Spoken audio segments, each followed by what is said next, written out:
I installed a little free library in my front yard, a tiny wooden box where neighbours could take or leave books, when the HOA President Margaret declared it was encouraging loitering and attracting the wrong element to our family neighbourhood. She sent me a formal violation notice claiming the library was an unapproved structure that needed immediate removal with fines of $50 per day until it was gone.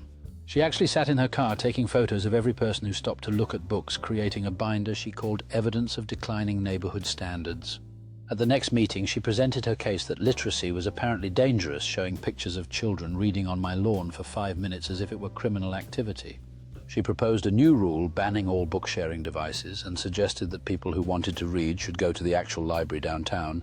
She even claimed my library was decreasing property values because it made us look like a communist neighbourhood that shares things. What Margaret didn't expect was that I'd been keeping records too, specifically of all the discriminatory comments she'd made about who should and shouldn't be in our neighbourhood. When I played recordings of her saying certain books were too ethnic and that she didn't want those kinds of readers around, the entire room gasped. The final straw was when the local news picked up the story after her own grandson posted her rants on social media calling out his grandmother's prejudice. The neighbourhood responded by installing 30 more little free libraries overnight, one on almost every street. The HOA board held an emergency vote and removed Margaret from her position, with the new president's first act being to officially protect little free libraries in our bylaws.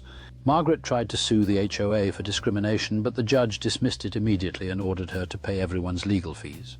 She ended up moving away, and her house now has 2 little free libraries in the front yard.